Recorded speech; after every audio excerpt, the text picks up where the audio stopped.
What's up, good people? Mark Holmes here, and as always, I want to say thank you all for watching, commenting, subscribing, and being part of the Joe Boo Sports Report. Without you guys, as well as you ladies, you know that this literally does not work. Hope all of you guys are having a great day. It is, I think I'm going through the 5 stages of grief for the NFL season for the Cowboys.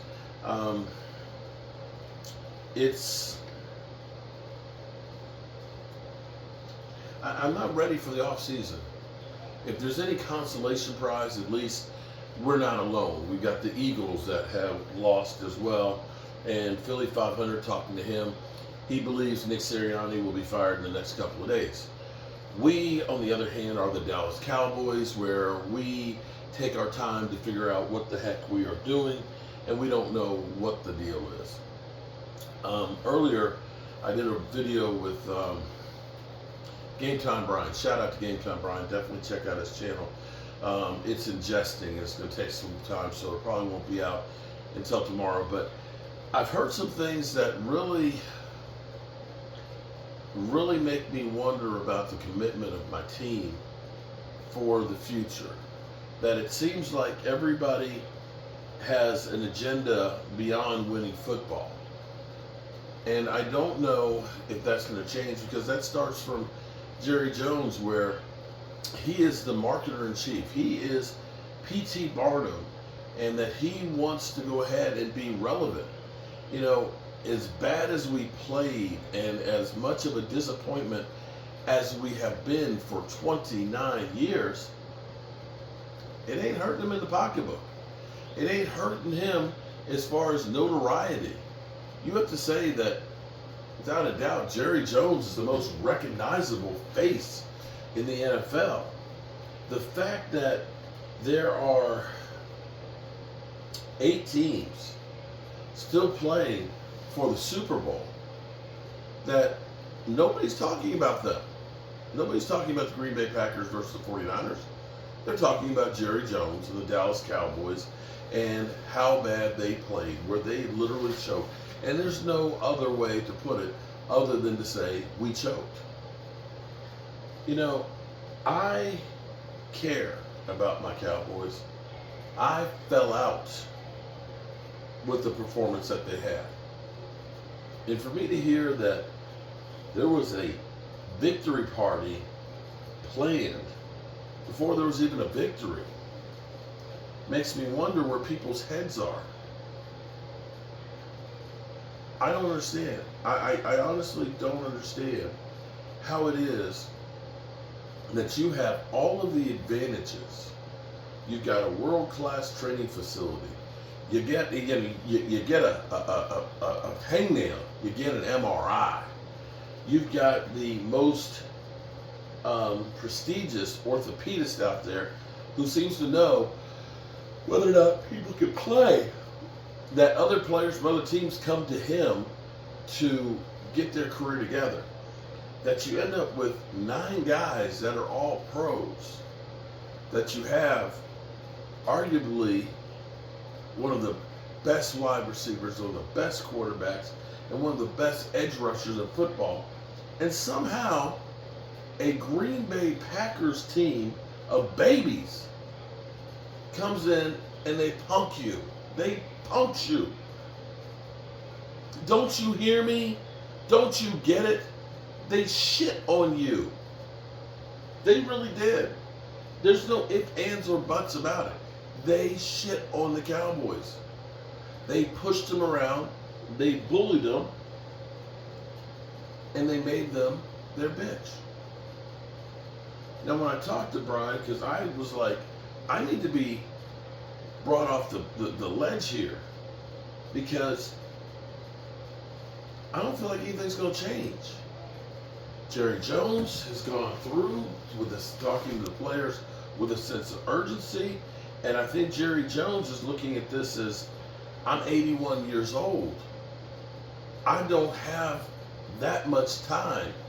And then you thought that he was trying to do things to get there. But as I look at things, I question whether or not we really do everything that's possible. He once said, I'd write, if it was just writing a check, there's no check big enough, too big that I wouldn't write. Okay. Then let me ask you then, Jerry. When it came between Anthony Barr and Bobby Wagner,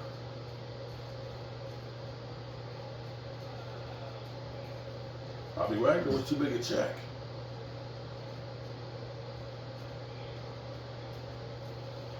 When it became between Michael Gallup and Amari Cooper was too big a check. See, Jerry Jones has us trained that ultimately, when the team fails, we don't look at Jerry Jones and say, Jerry, you're messing up. The quarterback's the fall guy. You know, with this house, I don't know how long it took them to build this house when they originally built it. I know I've spent a year rebuilding it and things.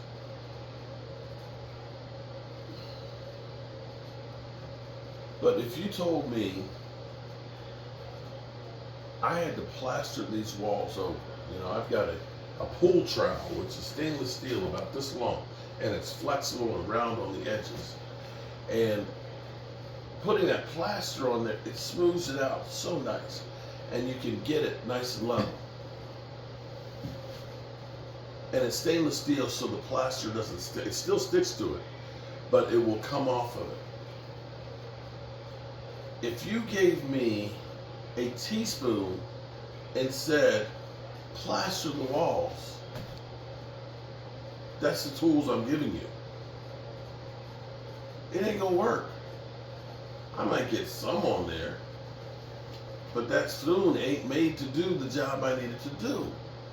So you have to have the tools to get the job done. And when we go out and get old guys like Dontari Poe and Clinton Ha Dix and Keena Ole, or Aili or George Iloka, guys that you can't even get through training camp, or guys like Anthony Barr that are coming back from an ACL, and then you go through and you believe in your guys that are injured. Because I'm sitting here looking at everybody's contract that we signed while they were recovering from injury that ain't paying dividends. You know, it's funny because I sat here, I saw this, and it makes you feel good when you see the article. Because Michael Gallup, since he got his contract, has been a disappointment, with the exception of the playoff game. He's one of the few guys that showed up. But we got a $13.8 million cap hit for him next year. Because the Cowboys had to restructure this deal because they need money to pay other people. Because, believe it or not, we're still going to be paying next year Zeke Elliott another $6 million on the cap. So this article says the Cowboys can save $9 million by releasing Michael Gallup. And you look at it and say, well, hey, we can get out of the contract. That's good. But wait. You're not really saving. That's like your wife going out and saying, honey, I saved just $200. How much did you spend to save that $200? Oh, I had to spend $1,000, but I got 20% off. But I saved $200. You didn't save $200. You spent $800. And guess what? When they tell you you're going to save $9 million, you're going to save $9 million this year. But that $9 million is going to be due the next year. You're not saving anything by getting him. And this is the mistake made by Jerry Jones, which keeps me happening over and over again. You keep signing the Jalen Smiths and stuff and then letting them go. You signed the Zeke Elliott's and then had to let him go. You signed Michael Gallup and then have to let him go. You signed Amari Cooper and had to let him go. You keep taking all this dead money, then you turn around and say, well, we can't afford those guys on our team. We can't afford them because of the mistakes you made. And then you turn around and then you try and sell us bottom tier free agents that say, we believe in our own guys. We believe in our own guys because we don't have a choice because you screwed up and you're trying to cover for it. And that's why I called Brian, because I'm sitting here like, we are literally in a spin cycle. It is Groundhog Day. We're going to go through, we're going to be mad as hell for a week or so. He's going to toss us a bone by, maybe getting rid of Mike McCarthy or bringing in a couple of new coaches. And all of a sudden we're going to say, hey, we're going to be feeling good. Come to draft. And we'll think that, man, we draft so good, we got some new pieces, and we're going to forget all about this.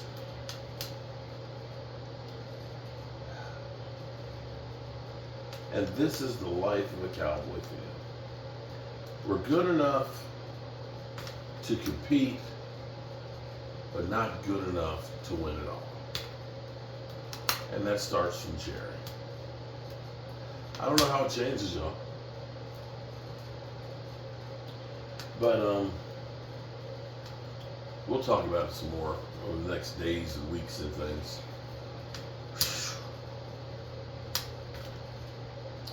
Remember, good people, tell the people you love them. Because you might not get the chance again, good people. And I love y'all.